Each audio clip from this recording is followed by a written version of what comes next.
When we think about the might of ancient Rome, our minds conjured images of impossible grandeur, the gleaming marble of the Forum, the sun flashing on the golden eagles of the legions, the shadow of the Colosseum falling over a city of 1,000,000 souls. Rome was more than a place, it was an idea.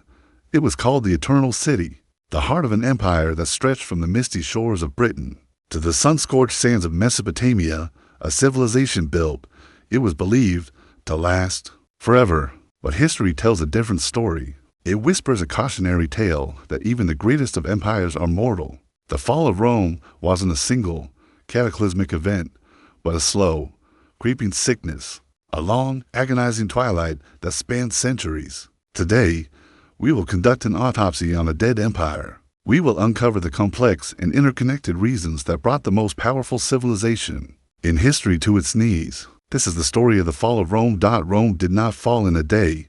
It was a long, painful process fueled by a perfect storm of internal decay and external pressure. The most visible and dramatic of these causes, the one etched into the popular imagination, was the wave after wave of barbarian invasions. For centuries, Rome's legions had been the undisputed masters of the known world, a wall of steel and discipline that kept its enemies far from its heartlands. But by the 3rd and 4th centuries, that wall began to crack under relentless pressure from across the frozen Rhine and the wide Danube rivers. A tide of peoples, Goths, Vandals, Franks, Lombards, and others surged against the frontiers. They were not all mindless destroyers. Many were migrants, entire peoples displaced by climate change, internal conflicts, and, most terrifyingly, the westward push of a nomadic force. From the steppes of Asia, the Huns, a pivotal, horrifying moment came in 378 AD at the Battle of Adrianople. The Eastern Roman Emperor, Valens, confident in the power of his legions, met a Gothic army on the field. The result was an unmitigated disaster. The Roman army was annihilated, and Emperor Valens himself was killed.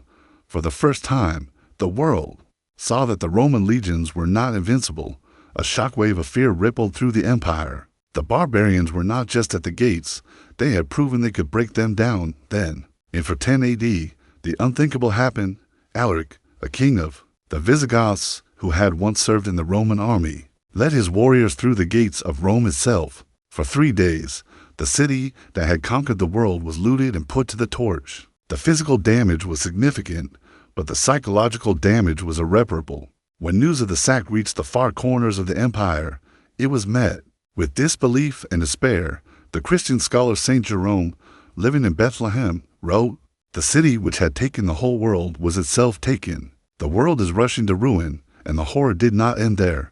And for 55 AD, the Vandals, another Germanic tribe, sailed from their new kingdom in North Africa and sacked Rome again. This time, the plunder was even more systematic and destructive, giving us the modern word vandalism. The Eternal City had become a prize to be fought over by warlords, a symbol of a dying power. This relentless military pressure on all fronts forced Rome to drain its resources, stretch its armies thin, and bleed men and gold in a war of attrition it could no longer afford to win. But the enemy wasn't just at the borders. A more insidious cancer was eating away at the empire from within, a catastrophic economic collapse. The empire had simply become too vast, its bureaucracy too bloated, and its military too expensive to maintain.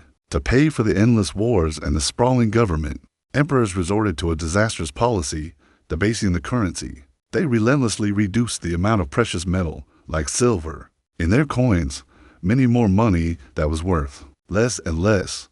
This triggered runaway hyperinflation. Prices for basic goods like grain and oil skyrocketed, life savings were wiped out, and the entire economic system ground to a halt. Simultaneously, the system of taxation became predatory. A vast army of tax collectors descended upon the countryside, squeezing every last coin from the small farmers, the backbone of the Roman economy. Many were forced to abandon their land or sell themselves and their families into a form of serfdom, working on the vast estates or latifundia of the super-wealthy elite. The gap between the grotesquely rich and the desperately poor grew into an unbridgeable chasm, fracturing the social fabric. Furthermore, Rome's economy had been built on the back of conquest and slave labor. As the empire stopped expanding, the supply of new slaves dried up, leading to labor shortages and a decline in productivity. With trade routes disrupted by pirates and constant warfare, The vibrant, interconnected economy of the Pax Romana dissolved into a collection of isolated, struggling local economies. The empire was not just being defeated, it was going broke. This economic chaos was fueled by, and in turn fueled, a crippling political instability. The office of the emperor became a death sentence. The period known as the crisis of the 3rd century was 50 years of pure anarchy. In this short span, more than 20 men claimed the title of emperor, and almost all met a violent end, assassinated by their own troops, rivals, or their own bodyguards. The Praetorian Guard, the elite soldiers meant to protect the emperor, became corrupt kingmakers, often murdering their charge and auctioning off the throne to the highest bidder. The legions, once loyal to the idea of Rome, now gave their allegiance only to the general who promised them the most gold. This led to an endless cycle of devastating civil wars, with Roman armies butchering each other for political power, leaving the frontiers dangerously exposed. The Senate, once the proud heart of the Republic, had been reduced to a rubber-stamp institution with no real power, a hollow echo of its former glory.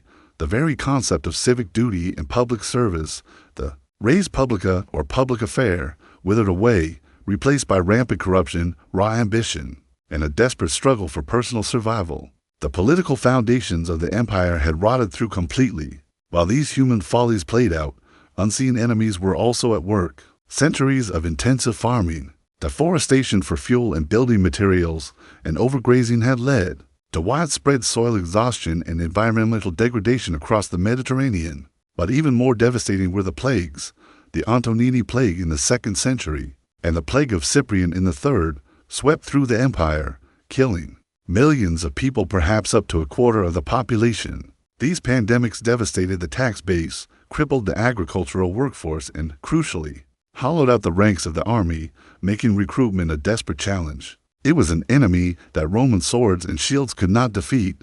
Into this world of chaos, decline, and despair, a new force was rising, one that would fundamentally change the soul of Roman civilization: Christianity. Initially a persecuted sect, its message of hope, salvation, and community resonated deeply with the downtrodden masses of the empire. After Emperor Constantine's conversion in the early 4th century, Christianity didn't just become legal, it became the dominant cultural and political force.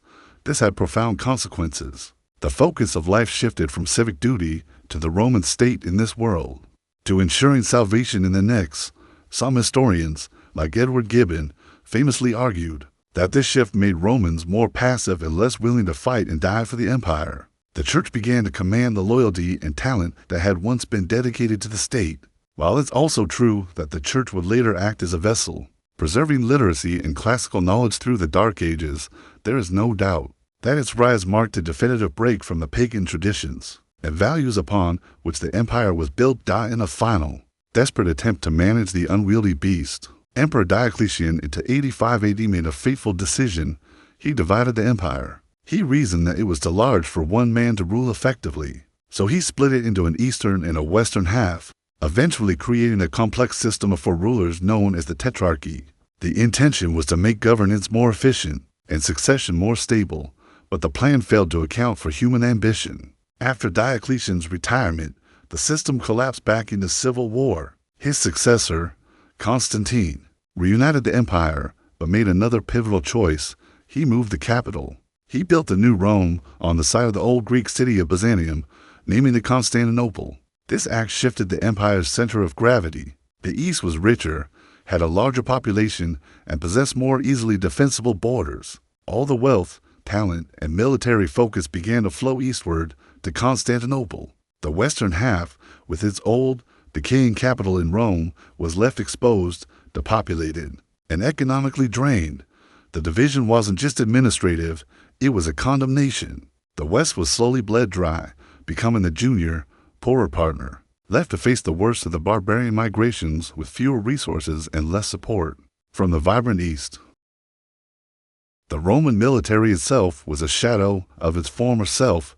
The disciplined, citizen soldiers of Caesar's day were long gone. The late Roman army was increasingly composed of barbarians themselves, Germanic mercenaries known as foederati, hired to defend the borders.